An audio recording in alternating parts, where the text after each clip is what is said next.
വർക്കായി. നമ്മൾ ഏകദേശം എനിക്ക് ഈ സിനിമ വായിച്ചിട്ടുള്ള എനിക്കുണ്ട് നേരത്തെ സിനിമ വർക്ക് ചെയ്യുന്നതിന് മുന്നേ. അപ്പോൾ നമുക്കത് അതിലൊക്കെ എത്രയോ മേലെ ആയിട്ട് കാണുമ്പോൾ സന്തോഷം. അടിപൊളി സിനിമയാണ്, ഭയങ്കര എൻ്റർടൈനിങ് ആണ്, എല്ലാം അടിപൊളിയായിരുന്നു. ഞാൻ എക്സ്പെക്ട് ചെയ്യുന്നതിനേക്കാളും ഒരുപാട് നല്ല സിനിമയാണ്. എല്ലാവരും പെർഫോമൻസ് വൈസ് ഭയങ്കര എൻ്റർടൈനിങ് ആണ്, ഫണ്ണാണ്. ബേസിലാണെങ്കിലും ടോവിനോ ആണെങ്കിലും ബാക്കിയുള്ള എല്ലാ ക്യാരക്ടേഴ്സാണ് വിനീതാണെങ്കിലും ഒക്കെ എല്ലാം അടിപൊളിയായിട്ടുണ്ട്. എന്തായാലും കാണും. നിങ്ങൾ എക്സ്പെക്ട് ചെയ്യുന്നതിനേക്കാളും ഒരുപാട് വേലയാണ്.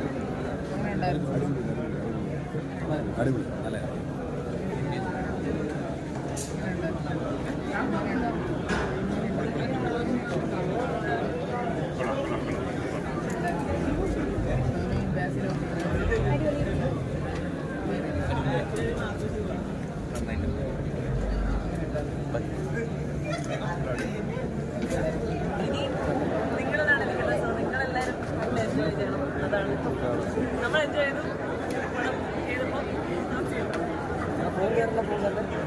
ഒരു അതിരടി തൂക്ക് നോക്കിയിട്ട് ഡയറക്ടർ ഒളിച്ചു നടക്കുന്ന ഒരു പരാതി തിയേറ്ററിൽ റെസ്പോൺസ് ചോദിക്കായിരുന്നു എല്ലാവരുടെ എങ്ങനെയാണ് റെസ്പോൺസ് എങ്ങനെയുണ്ട്? മൊത്തത്തിൻ്റെ അഭിപ്രായമാണ് എല്ലായിടത്തും കോളേജിൽ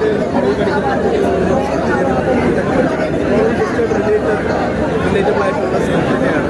ഇതിപ്പോൾ ഈ കോളേജിൽ പഠിച്ചിറങ്ങി അല്ലെങ്കിൽ ഒരു ഫെസ്റ്റ് നടത്തിയിട്ടുള്ള അതിൽ ആഘോഷമുള്ള എല്ലാവർക്കും ഈ ഒരു സിനിമ കണക്റ്റ് ആവും. ഇതിലിപ്പോൾ ബേസിൽ പഠിച്ചപ്പോൾ ധ്വനിയിൽ കൺവീനറായിരുന്നു. അപ്പോൾ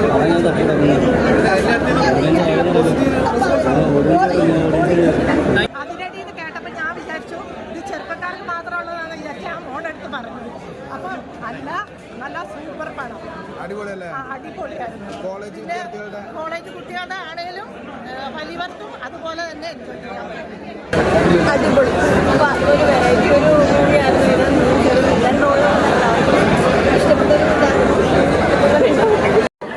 ഭയങ്കരമായിട്ട് മത്സരിച്ച് ചെയ്തൊരു സിനിമ പോലെ എല്ലാവരും ഇതിന് ക്രൗഡ് തന്നെ നമ്മൾ കണ്ടില്ലേ എത്രയോ അങ്ങനെ അതൊക്കെ മാനേജ് ചെയ്യാൻ ഷൂട്ട് ചെയ്യാൻ പറ്റുക, നല്ല കിടിലൻ ടേക്കിങ്സ് ആകുക, നല്ല കിടിലൻ സിനിമ ഉണ്ടാക്കുക, നന്നായിട്ടൊരു സ്ക്രീൻ പ്ലേ ഉണ്ടാകുക, അതിന് നല്ല പ്രൊഡ്യൂസറെ കിട്ടുക, എല്ലാവരും എൻ്റെ അത് കൂടുക, ആ കൂട്ടത്തിൽ ഒരാളാകാൻ പറ്റിയുള്ള സന്തോഷം അഭിമാനമൊക്കെയാണ്. അടിപൊളിയായിട്ട് രണ്ടുപേരും നന്നായി ചെയ്തു. ഇതുവരെ കണ്ട മൂവിയില്ല ഏറ്റവും വലിയ ഫസ്റ്റാണ് പറയുന്നത്. ഒരു നല്ല മാസമാണ്. പിന്നെ ക്യാമ്പസ് മൂവിയാണ്, യൂത്തിനൊക്കെ ഭയങ്കര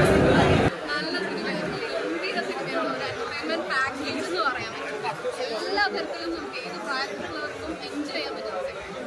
തട്ടിക്കെട്ടൊക്കെ നിൽക്കുമായിരുന്നു എല്ലാവരും. പിന്നെ വിനീതായിട്ടാണെങ്കിലും ഷാരിക്കാണെങ്കിലും നമ്മുടെ ക്യാമിയോ ആണെങ്കിലും എല്ലാവരും ക്യാമിയോ എങ്ങനെ ഉണ്ടായിരുന്നു തിയേറ്ററിൽ?